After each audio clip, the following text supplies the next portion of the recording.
Panglima sengaja lewat lagi, tapi dia tidak berdiri. Panglima lewat lagi ketiga kalinya, dan tetap seperti itu. Panglima itu geram dan bertanya kenapa dia tidak berdiri. Bediüzzaman menatap wajahnya dan berkata, "Aku seorang cendekiawan muslim dan hatiku penuh dengan keimanan. Seseorang yang punya keimanan jauh lebih hebat dari yang tidak punya.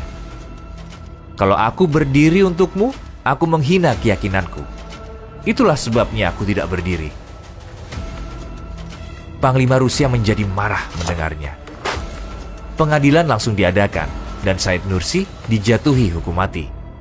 Teman-teman Bediüzzaman menyuruh dia minta maaf atau dia akan dieksekusi.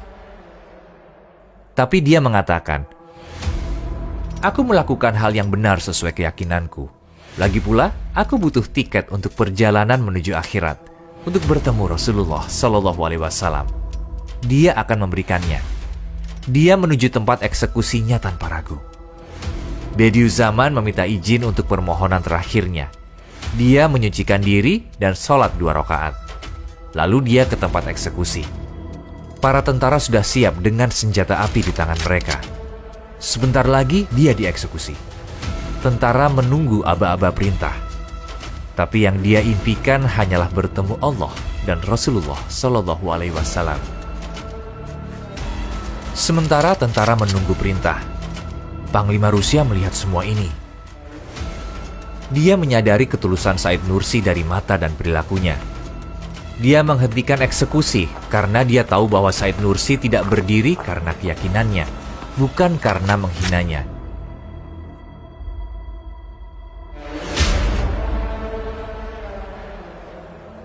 Selama dia ditahan, dia tidak pernah berhenti belajar.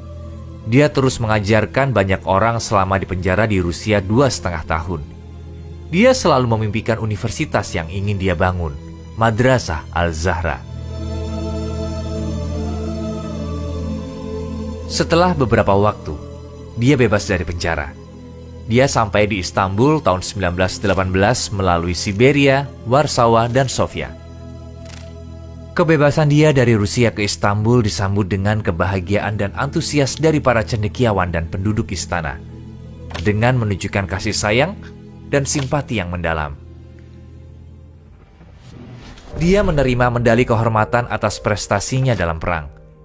Dia diajukan menjadi anggota Darul Hikmah Al-Islamiyah, sebuah akademi Islam di masa itu. Di antara anggotanya adalah seorang intelektual terkenal, Mehmet Akif Ersoy. Dia terima tawaran tersebut karena menganggapnya sebagai kesempatan untuk mengabdi pada masyarakat dan karena temannya mendorongnya karena dia lelah setelah dari penjara dan perang. Setelah itu Istanbul dijajah oleh Inggris. Ada banyak kesalahan informasi dan persepsi tentang penjajahan. Said Nursi mencoba membuka mata publik terhadap penjajahan melalui buku yang dia terbitkan. Di saat yang sama, terjadi pertempuran untuk kemerdekaan Anatolia. Syekh Al-Islam pada masa itu menyatakan pergerakan di Anatolia sebagai pemberontakan. Said Nursi menerbitkan fatwa tersendiri yang menentang fatwa Syekh Al-Islam. Dia berkata, fatwa yang diterbitkan di saat penjajahan tidak valid dan mendukung perjuangan kemerdekaan di Anatolia. Inggris memerintahkan dia dieksekusi atas kegiatan melawan penjajahan mereka, tapi mereka gagal. Setelah kejadian ini, Said Nursi diundang ke parlemen di Ankara. Dia tiba di Ankara tahun 1922. Bediüzzaman disambut upacara resmi di parlemen. Dia ditawarkan menjadi keanggotaan parlemen, jabatan resmi, dan gaji. Tapi dia menolaknya. Dia meminta dukungan untuk impiannya, universitas. Dia pergi ke Van untuk menjalankan rencananya. Dia menyadari adanya gerakan anti-agama yang menyebar dari komunis Rusia. Dia perlu bergerak cepat mendirikan universitasnya. Dia berniat menumbuhkan generasi muslim dengan keimanan dan keyakinan kuat melawan mereka yang ingin menghancurkan Islam. Tapi suasana politik di masa itu dan musuh tersembunyi Islam menghalangi rencananya.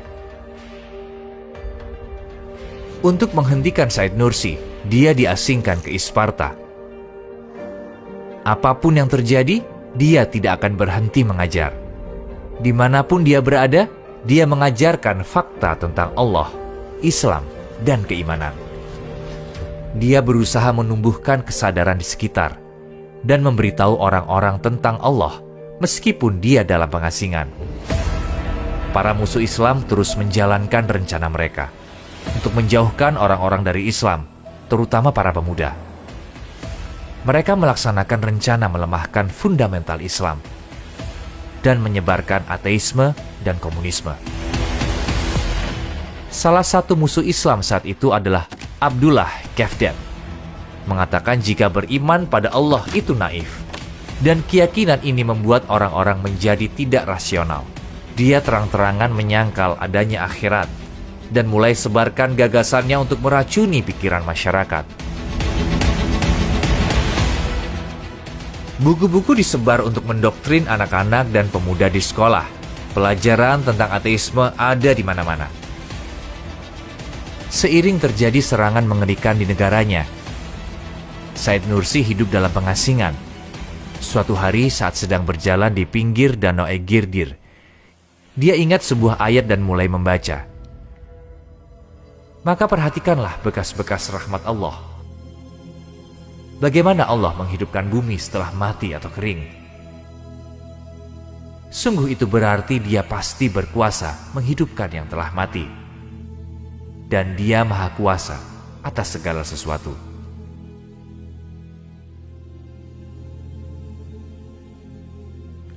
Setelah membaca ayat ini, Bediüzzaman berkata pada murid-muridnya, layu dan kering saat datang musim dingin, setiap tumbuhan akan ditumbuhkan kembali. Bukankah ini tanda-tanda kebangkitan manusia setelah dimakamkan? Maka tulislah saudaraku. Murid-muridnya mulai menulis.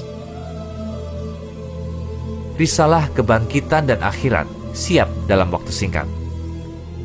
Dalam risalah ini, keberadaan akhirat dibuktikan dengan alasan dan logika, dan brosur disebarkan ke semua tempat. Mereka yang melihat karya ini terkejut, terutama para musuh Islam tidak tahu harus berbuat apa. Karena mereka tidak dapat menyangkal bukti-bukti yang diberikan Said Nursi. Musuh mereka kali ini bukanlah seseorang yang hanya memahami ilmu Islam. Mereka melawan cendekiawan Islam yang juga memahami filosofi, astronomi, fisika, dan banyak ilmu sains lainnya, serta tradisi mereka. Abdullah Kefdem menyatakan keputusasaannya pada mereka yang menunggu jawaban brosur dengan ucapan ini. Said Nursi, ia menuntunku melalui jalan menuju akhirat dengan karyanya. Bagaimana mungkin aku menyangkal jalan yang sedang aku lalui?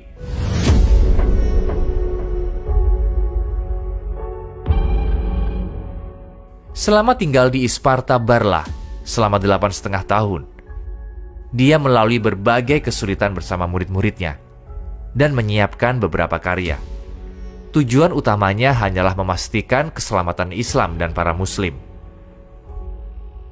Musuh-musuh Islam tidak tahan dengan karya-karya yang menyebarkan keyakinan dan kebenaran tentang Islam ini, sehingga mereka mengawasi setiap pergerakan Bediüzzaman. Dia diasingkan dari satu tempat ke tempat lainnya, dan terus dalam pengadilan untuk waktu yang lama.